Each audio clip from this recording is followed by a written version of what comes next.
Welcome to another episode of the CarryTrainer Higher Line podcast.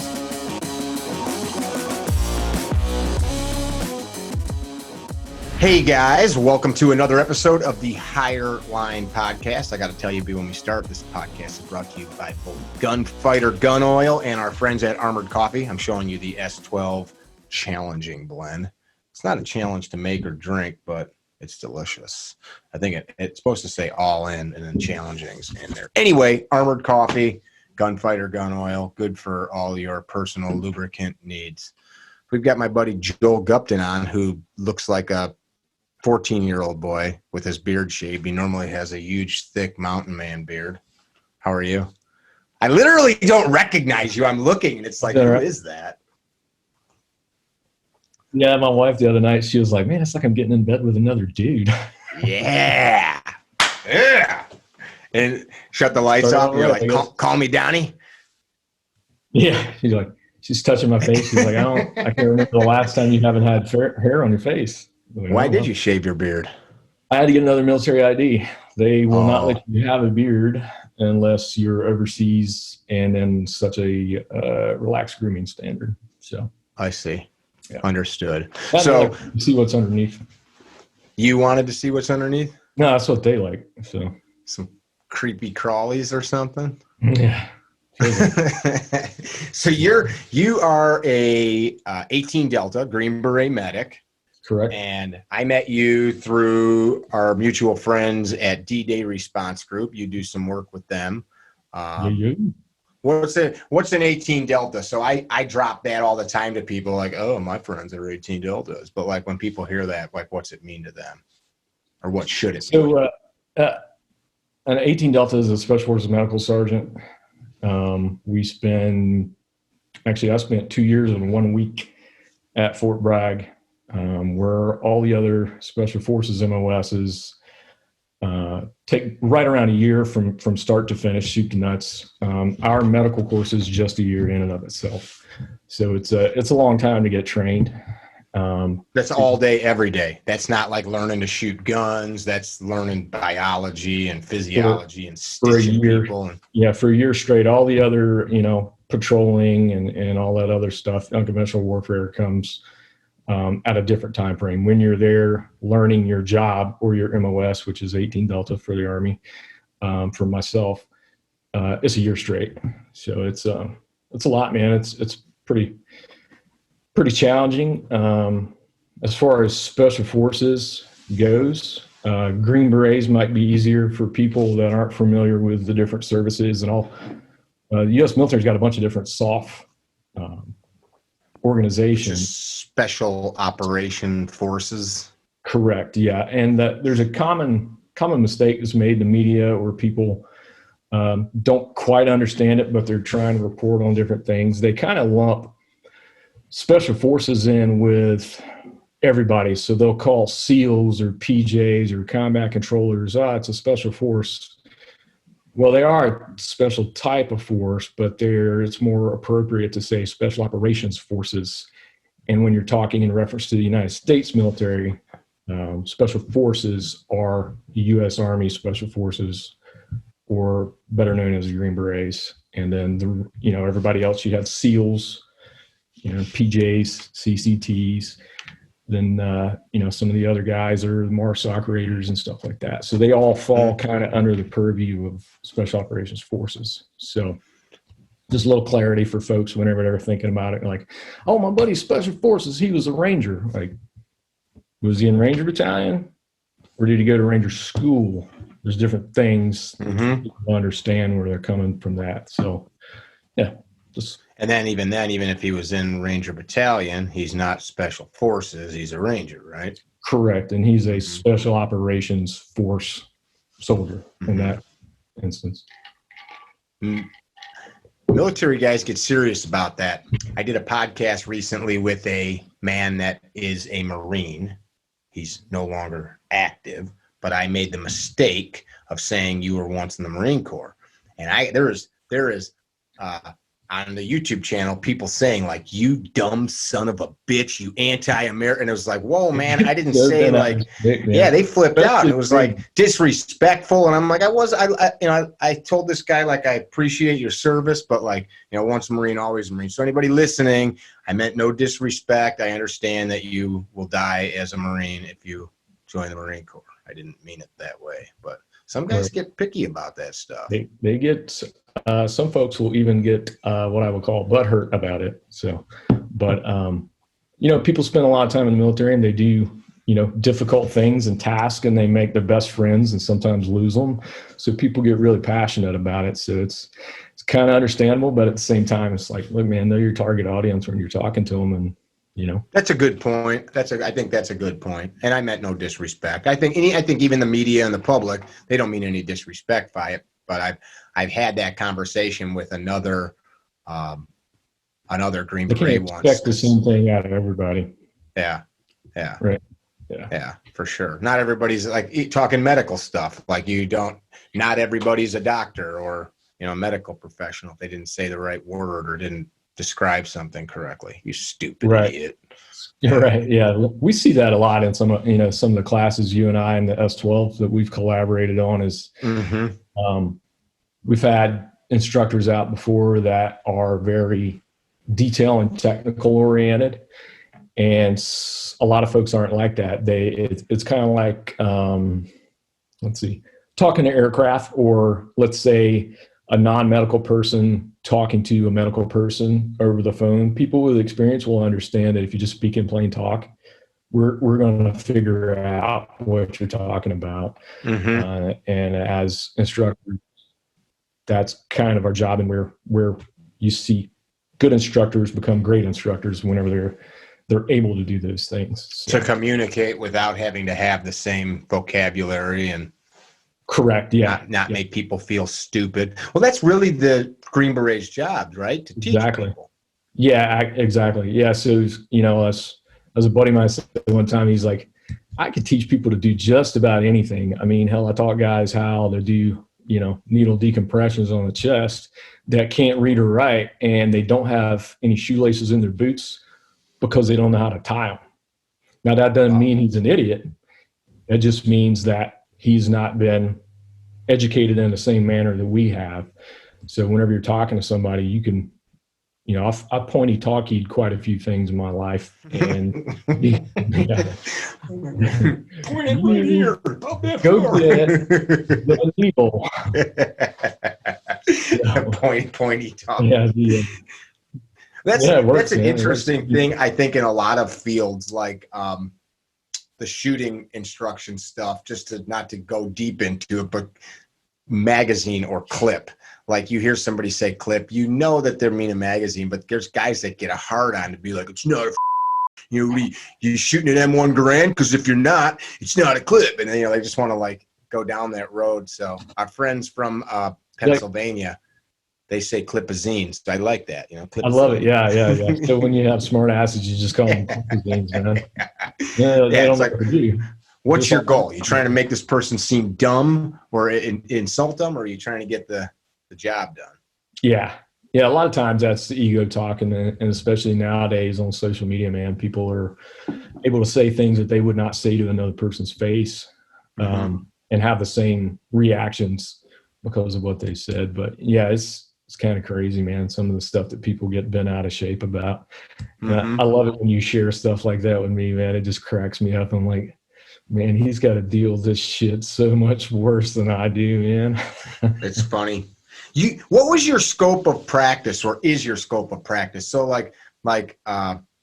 for people listening, like a nurse at an ER doesn't do the brain surgery, and the people mopping floors are not the ones putting the IVs in. So what was the things that you were trained to do and capable of without, because you're the doctor when you're out wherever you're at, right? Yeah. So I guess, first of all, it's a wide scope of practice, but we still, in the medical world, you still fall underneath somebody that is more senior to you and or has more education and experience than you do. As with almost everything in the medical world. But our scope of practice is so broad.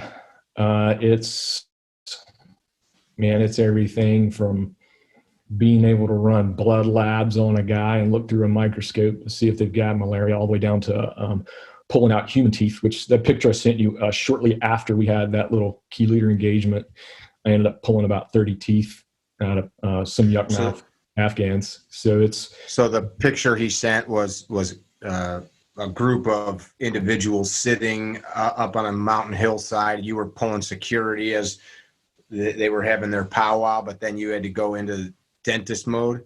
Yeah. So yeah, everything from, that was just that one particular day. Other days were. How do you have all that equipment? Like a microscope. Where's a microscope? Where do you have that? Yeah. I mean, let's be honest, man. I'm not dragging a microscope all over the planet, but some places, man, you go to the, Africa or somewhere like that, or Southeast Asia, you really need that stuff, but it's a lot of shit to carry around and try to pack out. And so you may have like Pelican cases full of shit back at base or whatever. Oh yeah. Yeah. We'll have a whole locker of all kinds of random stuff, but the trauma medicine is another thing our guys are known for being real good at. Clinical medicine. So we're talking about, malaria or leptospirosis or some random. My tummy hurts. Yeah. I got the bubble guts. That's a medical term, by the way. It's so broad. It's kind of hard to put it into words, but a lot of people are like, oh, you guys are like a PA, but you haven't been to PA school. No, not quite. Not really. We do a lot of the same things as a PA does. And we also do talk about PA for the listener viewers. Yeah, so physician's assistant, right? They're a right-hand person to a doctor. They work underneath a doctor's license, so they end up, doing virtually a lot of the same things in most states as a doctor does. They're writing scripts, administering medications, stitching people up, setting bones in ERs, all that stuff. Yeah, I think probably as staff medics, we probably do more nursing than most people even want to think about or realize. There's some dudes I get to work with on a regular basis that teach prolonged field care, and you're starting to get into the critical care underneath a bush type stuff. So it's kind of interesting. So somebody's in the States here, somebody gets injured and we've stopped the bleeding, got them secured on a cot or a gurney. Now we're going to drive 20 miles to the hospital or get a helicopter. You're talking about we can't. Right. Now I've got them under a tree or tent and I got to keep them alive until we can get to the hospital. Correct. Yeah. And there's everything that we have to do from minor surgeries to, some would call fairly major surgeries, amputations and things like that. And running the anesthesia for those things also. So there's a lot that goes into it, man. There's a reason they spend a lot of money training my ass, and I'm just a damn country boy from a dirt road in North Carolina, man. So as such, though, you've had to intern with surgeons and anesthesiologists, and have you delivered babies ever? Yeah. I worked on quite a few C-sections, which I thought was pretty cool. In hospital setting or field? Hospital. Yeah, I never had to deal with that. Like, knock on wood. Not a lot of your teammates delivering babies, I'm guessing, or not while we're being pregnant. Yeah, not when we're overseas in the war fighting sense of the last 20 years. Not generally. Mm-hmm. Yeah. Mm-hmm. Talk about like some crazy surgery stuff you had to do while you were out away from a hospital or proper clinic. I mean, even if it's something simple, but like I think to most people that's just very foreign. Yeah, I think probably like a simple thing would be pulling people's toenails off, as far as, like they've got a blood blister underneath the toenail from walking too far. There's, you have to anesthetize literally just the rip area. the toenail off. I try not to, man, but occasionally, like if it's just hanging there, you kind of got to pull it, man. You got to come committed and rip it off of there. But usually, you want to give somebody a little bit of pain medication as far as Do you cut local. anything? Say again. Do you cut anything first? You can, but a lot of times you can just go underneath with a set of little mosquitoes, hemostats, and spread it. Spread it. Yeah, yeah. Yeah, you end up moving all the tissue around, and if people kind of blow it off, man. But if you spend any time doing anything in the outdoors or hiking, or as the military calls it, rucking, you've lost toenails before, probably. So, there's that stuff. Like I said, dental. I've done a good bit of veterinary medicine. We had horses in Afghanistan, so trying to deal with Afghan mountain horses. And that's part of your training too. You guys are trained on some veterinary medicine, right? Yeah, quite a bit. Yeah, I spent a solid week with a large animal vet in Oklahoma. That was pretty interesting. So, yeah, it's standard trauma stuff, cricothyroidotomies, where people are like, oh, it's a trach. Well, it's not. It's a little bit different, right? But basically putting a tube into somebody's throat, that's a definitive airway from someone that's been injured in trauma, and the facial areas, not necessarily the best option at the moment. So you can do that with a ballpoint pen, can't you? You would think so by watching the movies. But yeah, even with the right equipment, man, it was a bloody mess. And luckily I had iPro on. There was an outline, kind of like in Pulp Fiction where the guy comes out of the bathroom and shoots at him, and there's an outline of bullets around him. John Travolta and Samuel L. Jackson, well, there was an outline of blood of me, where the guy, whenever you finally cut into this area where somebody's trying to breathe so hard, there's going to be a large release of air, and it like straight over the top of me, and I'm like, It's like hepatitis. Yeah, that's funny. That's funny. How many years you been in? This is going on 16, 17. So, and you're still in now. Do you think you'll ever have to leave again? I don't anticipate it, man, unless something really weird gets going on with another. So I'm kind of in the training realm now. Whenever it comes to our guys, so I've been around and got my experience, and now I'm not necessarily in the action guy arena anymore. It would be like this dude needs to train people. He's done X, Y, Z.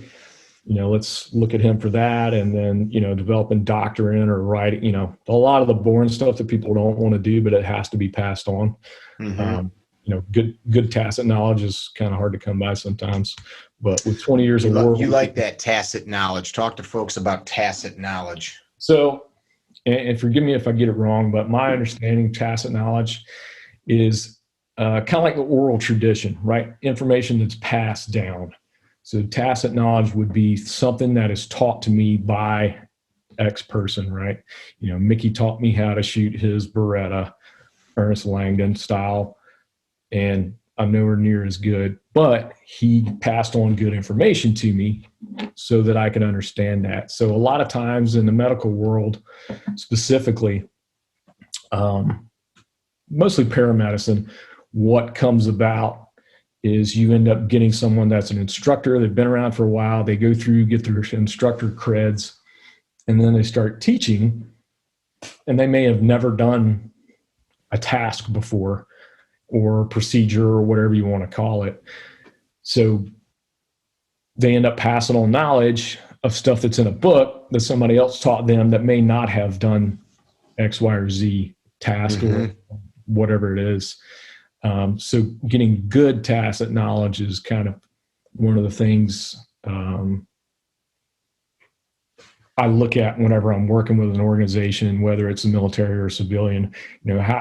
How do these guys get their experience, and how do they pass it on, and how is it passed on to them? I dig that. It's cool, like what you're talking about, you guys as a whole, not just Green Berets, but the whole U.S. military has revamped emergency medicine in the world. Yeah. Right. In the last 20 years, Yeah. I was just in EMT school, as you know, last year, and it was interesting. The instructors asked me for information on stuff because they know that I have direct access to guys like you, and still the totality of the huge organization that like law enforcement or medical emergency medicine is, stuff takes so long to filter through. Yeah. It's the way we always, yeah, it's how we always do it. That's how it's done. And things like tourniquet placement and just, that's that simple stuff that you guys talk about so much. It's like, oh shit, I'm at like a teaching hospital, like a big one, and like they don't know this stuff. That's weird. Yeah. Yeah. Yeah. It's strange, man. We take it, we being the military guys and dudes like yourself, we kind of take it for granted what we've been able to be exposed to and to learn from guys that have actually done, guys or gals that have actually done that stuff, and be able to pass it on in a manner that is as realistic as you can get without being in the, that actual scenario. My dog's dreaming over here. You hear him? Dude, is he dreaming? Yeah. Charlie does that. She was doing it last night. She's on her side and her paws start going like, and she's going, so my nephew and I were trying to figure out what she was dreaming about. And I thought it was a combination of some chili that was in the bowl and like large dick lab that's in the neighborhood. That was what I thought. I'm not sure, but whatever it is, it's settled down. He caught it. He's chasing chickens. He's chasing your chickens. He's messing with these things. Yeah. So for the average bear, that so people come to like classes that you teach for TCCC and this the long prolonged field care. Not everybody can do that. Not everybody's got access to financial resources. Excuse me. I need you to put that pen in. I can't breathe. Yeah. Or you can get a bunch of cocktail straws and put them together too. I've seen that on TV. Do that, just jam.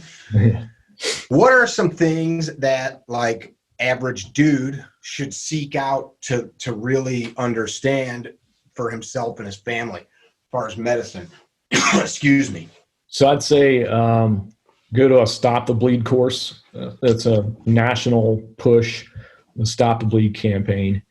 So you can look at that and do that and be taught those things, usually for little money, or depends on the organization. They may be doing it for nothing. And it's, you get a little certificate at the end and you're familiar with bleeding control. You'll hear it called BCON also.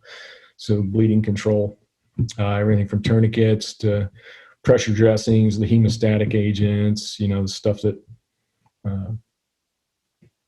clots up blood, if you will, for lack of a better description. Makes it sticky. Yeah.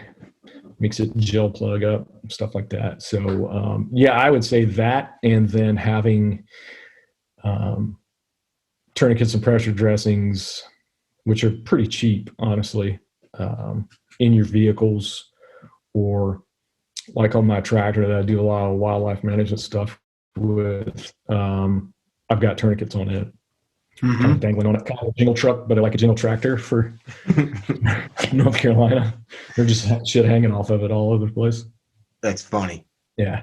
I'd say that'd be the best thing, man. And then first aid classes usually bore the shit out of people, but seeking out a company like D-Dey for what you're getting it really is top dollar for the amount of information you're getting. And it's not all that expensive, and it's something that you can do in a day. So, what about CPR? CPR is good. CPR and AED, if you had to pick something out that was going to be potentially life-saving, the new style, not new style, but the CPR that's come out and been studied for the last few years, because medicine goes back and forth on a lot of different stuff. Mm-hmm. It's very useful. And that's when it's needed, it's needed. Mm-hmm. Any other time it's not needed, but whenever it's needed, it's really needed. So yeah, CPR and bleeding control, man, at a minimum, I would say, and that'll make you a pretty rounded person as far as that goes. You Unless could want do to that in dig like a deep. couple days of your life too. Yeah, absolutely. Yeah, Practice for a sure. few times a year, keep up to snuff. Mm-hmm.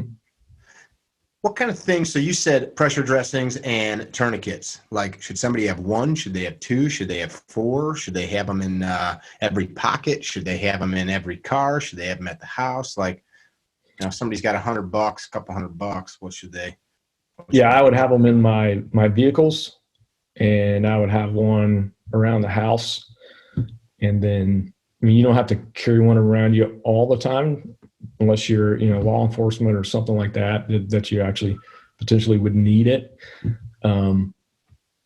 But yeah, I would definitely have them in my vehicles. That's the most likely thing that you're going to come into contact with where you're going to get injured seriously is driving down the road every day. Most people don't ride around in helicopters or in high speed boats or things like that. So driving your vehicle down the road is a good place to have a tourniquet is inside of it. So. Makes sense. It's interesting. You see, like, it's like a fad in a sense for especially civilians to purchase certain gear and equipment and like have it, and like have it in certain ways. And I'm not making fun or anything, but like you've said before, how many tourniquets can you make out of a t-shirt? Oh, shit. 5 or something? 6, 7, 9, 11? Yeah, it's several. Not that that's ideal. Not that that's ideal. Right. That's improvised, right? Yeah. But in a pinch, if you know the mechanics of how it works, then it's nothing. It's not like Joel or Don from D-Dey just invented this shit. This stuff's been around for thousands of years. People understand you lose blood, you're not gonna do well on the back end of that. So the life force. Yeah. Keep it in. Keep the juice inside. Yeah. Keep it in the soft candy center. What are some things, doesn't have to be medical related, what are some things in your almost 2 decades of working in special operations that are like maybe things that redefine the way you view the world or life, or things that are just worth passing on to people because that you spend that much time doing something around that type of people, it profoundly impacts your worldview, I would think. Yeah. So I'd say the biggest thing that I've learned is appreciate what you have at that moment, because I've had people try to take my life. It feels like I have lives like a cat or something, but on multiple different occasions, so whenever the time arises, whenever you're enjoying yourself or doing whatever it is, just actually take your time and enjoy it. And because it might never come around again, you might be living as good as it gets. Another thing I would say is, sounds cheesy, but the golden rule, treating people like you want to get treated, is very important, because especially in places that aren't, ran by people talking to each other via phones and things like that, they still communicate with each other the old-fashioned way, and they can see through some bullshit in a heartbeat. So the way that you treat people and the manner in which you conduct yourself with our guys, as professional as you can possibly be. I used to tell my guys on my team, man, I don't care if you're briefing the general that runs this country or if you are briefing the local police commander on what you think is going on. Treat them with the same dignity and respect, and it'll go a long way, man. People will recognize that stuff. I think maybe something else that I've noticed is, I try to explain it, but people are virtually the same across the world. So and whenever I say virtually the same, they all want, Maslow's hierarchy of needs. They want someone to eat. Yeah, they want something to, something to drink. They want to be able to sleep out of the rain, and things like that, and have somebody that loves them and cares for them. and people do a lot of the same shit, man. I grew up, like I said, on a dirt road on a tobacco farm, man. And I found as much in common with a dirt farmer in Afghanistan as I did with people here in the United States. And I like to think it made me pretty decent at my job, being able to relate to folks and understand that everybody kind of wants the same stuff, But that makes sense. Your comment about people that still communicate face to face, that's very interesting. When I am with somebody, which recently happened with some business I was conducting, I was with somebody who I could tell most all of his communication is done through keys. And part of it might have been his personality and such, but I'm around enough people that I was like, I got what's going on here. And it wasn't anything negative, but it literally, I wanted to like grab him and be like, look at me, let's communicate. Cause it was him right here. Right. It was very interesting. Just listening to what you said, because he was trying to bullshit me, and like, dude, it's different when you're typing and can put commas and proofread and, press send. Like, I'm looking at you lying to me. Like, I didn't say that, of course, but right. On the inside. We forget that a lot of the world, or even like where you're at in the South, where people spend the time to still sit on a porch and communicate and have a glass of bourbon or sweet tea or whatever and just shoot the shit and watch the sun come up and go down. Like, we've got so busy, we forget how to do that stuff. What are you laughing at? Yeah. You're thinking about some bourbon now? Shucking corn and shooting squirrels off the back porch. There's an old cartoon. It's a joke my cousin and I have with each other, talking about, living in the South and growing up the way that I did and he did. But yeah, there's something to be said for interpersonal communication skills. A lot of emphasis in our society has been put on IQ.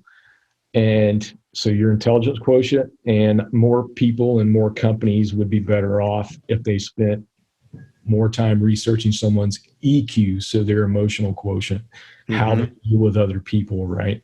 And their ability to do certain things in relation to how humans act, right? One of the things I used to tell guys on my team whenever I was running the team was, don't do weird shit, man. If you're trying to look like everybody else around you, don't do weird shit. Don't look weird.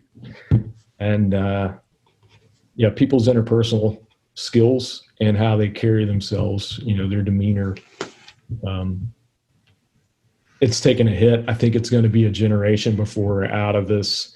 This is the only way people talk to each other, via text or email or whatever the case is. I think it's kind of one of those things where we're pushing, and with this COVID stuff, it's making it certain things it's making better, like our ability, you and I, we're half a country apart, yet we're able to sit here and talk. So that's awesome. But at the same time, people are losing the ability to recognize, like, it kind of breaks my heart a little bit that nobody's like shaking hands anymore. So that was hugging, slapping backs. Yeah. That, and talking. Dude, I was at the hardware store this morning. I'm walking, and that now because of COVID, there's like arrows on the aisles and stuff. And I realized I was going the wrong way, and whatever. I'm by myself, and I come around the corner, and there's a guy standing, and I took notice of him just because I could see he wasn't shopping. He's on his phone. Okay, whatever. I'll go around him. And as I went by, he's a grown 40-ish-year-old man with earbuds in. And I look at his phone, not to be nosy. I just saw it out of the corner of my eye. He's playing a video game, standing in the middle of the grocery store, or not grocery store, the hardware store, in the middle of an aisle. And so I kind of just like, interesting. I just kind of posted up, and I watched for like 15 seconds. I mean, this guy he could have been on his couch. He was just balls deep playing, some kind of video game on his phone. Like the video games. I was just like, what is going on here? It was just weird. It was just weird. Yeah. And I'm on a tangent, but No, You're just oblivious to other people standing in a public place. Just be like me setting a chessboard up on the floor at the grocery store, just start playing chess. Yeah, back in the 50s or 60s, even way later than that, you see somebody doing something like that, and you're like, well, they're going to send him up to the loony bin because he don't pay attention to people's.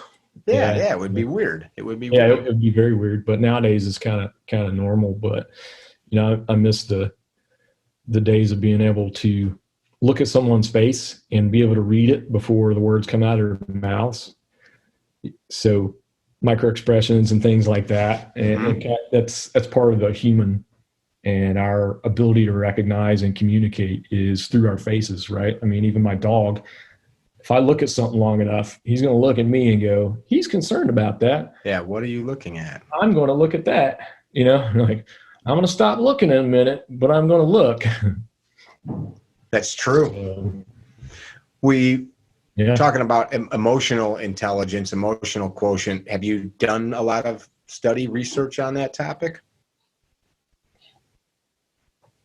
I wouldn't say I've done a lot, but one of the organizations I got fortunate to work with at Fort Bragg, we were able to hire people and basically have a board. So in the military, you sit down, you have a bunch of people ask you questions, and they work there or they're of a higher rank of some sort of, command or responsibility. And then those folks ask you questions, you answer them, and then they give you, the whole, down, right? So that's which was very useful because we were looking for, specific things, traits in a person, and that became one of the things that we would have these guys do is like, all right, man, we're going to buy this EQ test for you, and you're going to take it, and it would be kind of a, they wouldn't be able to be prepped for it. So if they didn't understand what an EQ test was, they couldn't necessarily game it because, our guys they want to win, man. It doesn't matter what it takes a lot of times. So instead of us getting an honest EQ out of somebody, they'd be able to game it. But it was, I would say there's a direct correlation to how successful some of the guys were in developing programs, which takes networking and rapport building. There's direct correlation to dudes that had high EQs to the dudes that did not. And it was pretty obvious in their work, that they were still useful and good at other places, but they weren't out there driving the train, making things happen and, talking to people that mattered and using their network properly. Makes sense. Is that something that somebody can, and I've done some research on this, but I want to hear your take. Is it something that somebody can improve upon? Like IQ, you can learn knowledge, like you said, and game a test of sorts, but a true IQ test is studying your ability to comprehend and compute and all that stuff, not just remember things. Can somebody do that? Can they increase their emotional intelligence? Your bandwidth is low. I'm not a psychologist. Yeah, I know, man. Dude, we got copper wire out here. No shit, man. It's that we are that far in the sticks. But don't get me lying to you, man. I don't know the answer to that question. I would imagine that because it has to do with learning about other humans, I would imagine that you could probably bump up just like you can with your IQ. You kind of got what you got with IQ. But I would say with EQ, because a lot of it is learned, nature nurture type stuff. I would say that you probably could, and it will help. I dig it. In life in general, I would say. I think I've talked about this stuff with guys. It's like some people, they hear the word emotional and they're like, yeah, whatever, I'll leave that to my wife or girlfriend. But Z and I talk about it. I know you and I've talked about it. We talk about it at some of our training events. Like that's the stuff you can start to pay attention to how we are responding to not just physical stimuli, but Like, oh, Joel didn't call me back. Maybe he doesn't like me. I'm making a kind of a joke, but Right. and then you start to internalize that shit. It starts to change your state of mind, which changes your attitude, which changes your actions, and like in violence, if we can't control how we respond to emotions, we may make very bad choices or escalate violence. He pissed me off. Now I got to be right and exert my authority. Yeah, I think it's a great thing that people should talk about. Yeah. Yeah. It kind of ties back into the whole, interpersonal communications and things nowadays is you don't get put in the position, and like Z and you guys talk about all the time, exposure equals composure. You don't get put in the position where you understand, this is appropriate or this is inappropriate, as far as whether it's anything from how you respond to a text message or how you respond to a gunfight. It's understanding those things is kind of one of the things I did. I love sayings, man, and one of the best ones I heard from a friend of mine was experience and endurance are two things you can't fake. So you either got them or you don't. So. I like that. Experience and endurance. Can't fake them. There was another thing, but I'm not going to say it. We'll say it. Drew can edit it. I want to hear it. And the size of your dick. We can leave that. So experience and endurance are two things you either got or you don't. Right. That's how it goes, right? And or you can't. Experience or endurance, you can't fake either one of these things. Okay. You either got them or you don't. Yep. Just like the size of your dick. Yep. Got what you got. A little pause, and then you throw in just like the size of your dick. Crack a beer. Yeah, I like it. I like it. Well, that's super true. I was listening to. I've talked about this with you before. I was listening to some guys discussing. I showed you that picture of that guy that got cut last week, and I put it up on our Instagram account. And of course, it was nothing crazy, but I just for fun, I'm like, what would you do if this was somewhere that you had to deal with this? And the amount of sarcasm that people responded with, it was a little bit irritating because it was a serious question. How would you deal with this? Like, I'd pour kerosene on and tell him to quit being a bitch, or like tell him to take his panties off. Like, all right, well, that's funny. You're clearly stating you don't have an answer. As such, your sarcasm is like but you still felt the need to respond. You could have just shut the and said nothing, but now you're using your sarcasm to like make yourself not seem less than because you don't have any answer. Well, somebody says something about a tourniquet, and then it turns into this whole discussion about which is the best tourniquet and why. And you're looking through this, and it's like nobody I know that's ever applied a tourniquet would be or done it enough would ever be engaged in this discussion here. You know what I mean? It'd be like me arguing about what the best tire is for an Indy car. I have no idea. Like I don't know. Like, I don't know. Yeah. And was it wet track, dry track? What's the temperature? What part of the world are we in? Like, I don't know any of that stuff. Or like horseshoes, or I don't know anything about how to shoe a horse. But they're having this like in-depth discussion where they're getting emotional, and then it got angry. You're an idiot, and because you guys are literally having a discussion about something you don't even know about, and you're so fixated on being right that now you're calling each other names, arguing about something you actually don't even know about. Like, that's weird. Like, it could have just been like, maybe we could message Mick and get that Joel guy's number and like shoot him a text and figure out like, oh, that's a good idea. Like, that's emotional intelligence. Yeah. That's weird. Yeah, there you go. I do that shit sometimes though. You want to do it. Like, you just want to like let her rip. Say something. Yeah. Say something. Yeah. Say something. Say something at all. Yeah. Yeah. People have a hard time with it, man. People have a hard time with it. About. They feel like they have to say something like, oh, this was directed at me. Once again, an ego thing. This is about me, right? This was directed at me, so I have to answer, and, like the instance you gave, it would be, that's so easy. I'm not even going to waste my time with it, but I'm still going to say something as a smart ass remark. Because my ego tells me that I need to do that. So, it's kind of. Which, like, from a violence perspective, hey, man, you going to shut your mouth? Why don't you make me? It's like the same thing. Like, right. Hey, dude, sorry, we got an issue. Have a good day. Instead, it's like, let me just pile a little bit more fuel onto the fire. Right. Like, why'd you do that? Now you're spending your energy. I'll get messages from guys like inflamed, and they're like, dude, look at this thing over here, like on Joel's Instagram account. Look at this. Take 2 hours and read this crazy nonsensical conversation and see if you get mad too. Like, I don't want anything to do with your bullshit. Why you trying? Like, why? Well, try to drag me down your minefield, man.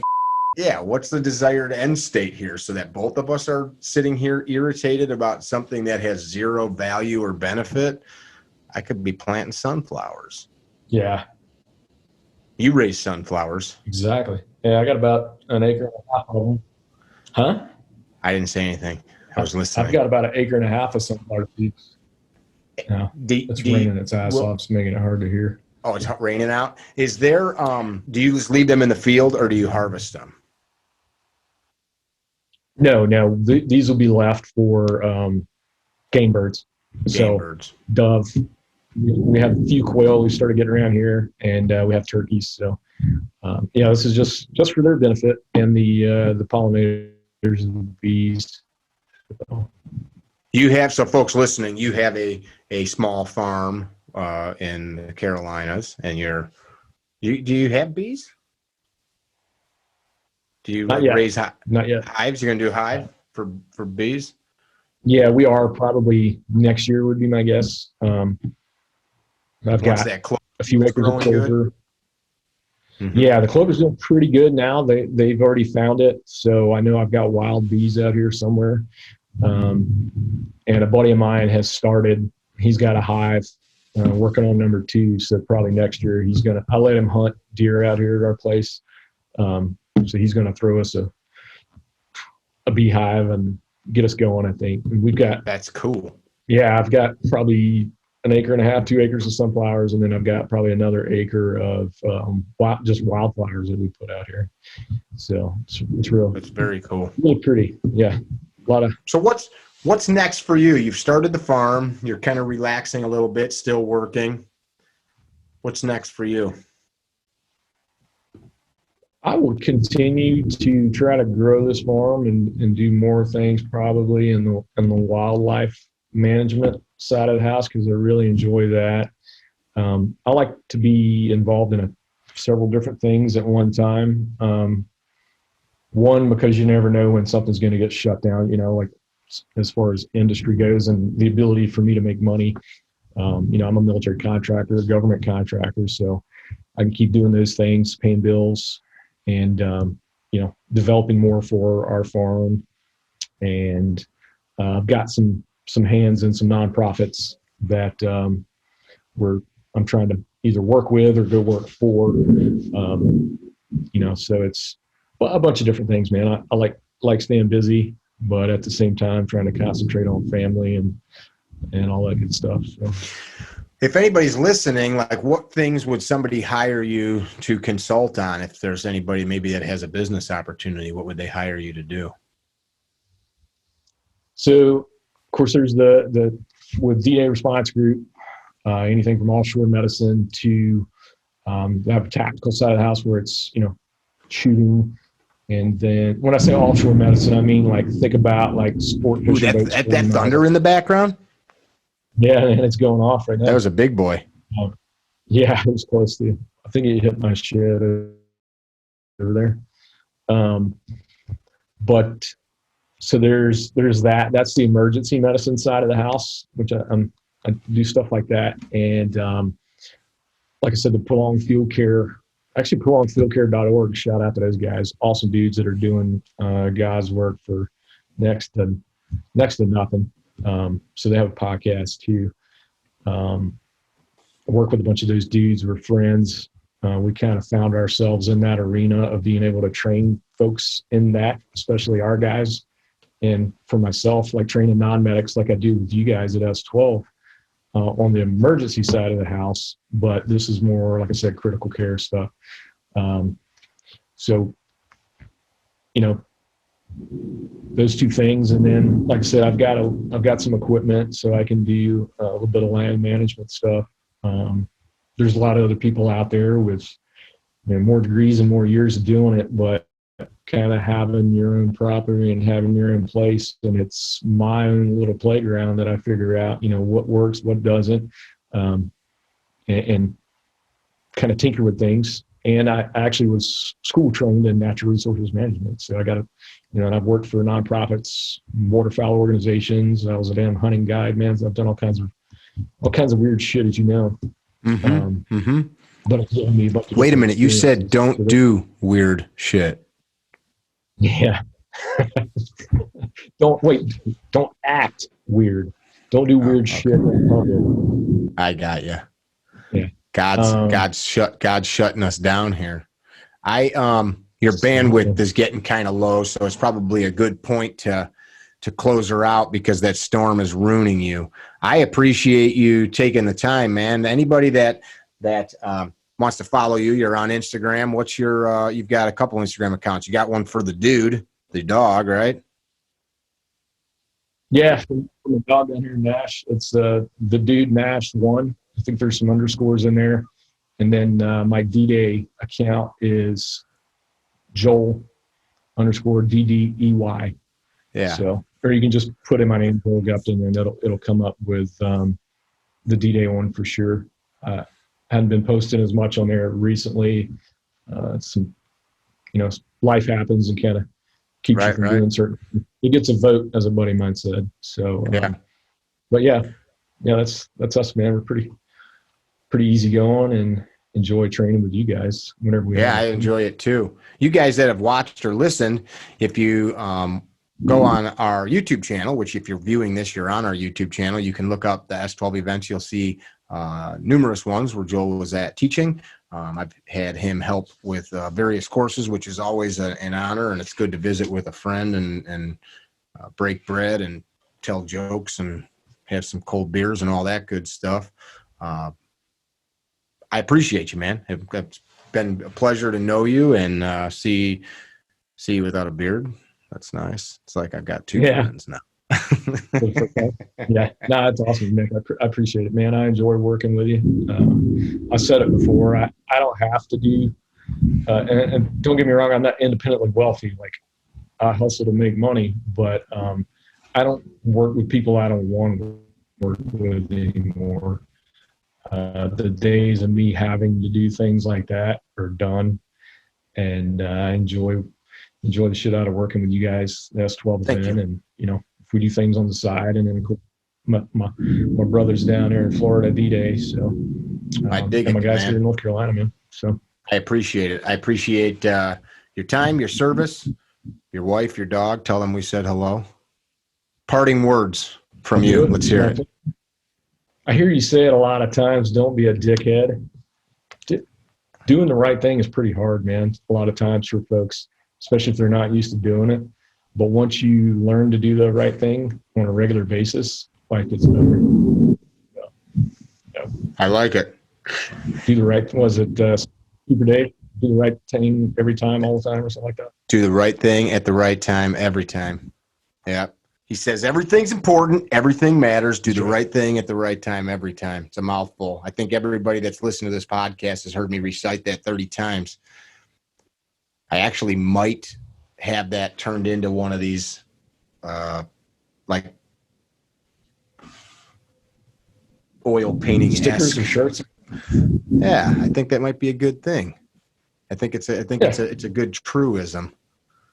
Yep. And we just keep proliferating it. Thanks, brother. I appreciate you. You guys listening, if you dug this podcast, share it with your friends, your family, whoever. Share it on your Facebook page. If you're watching or listening on iTunes or Google or YouTube, leave a comment.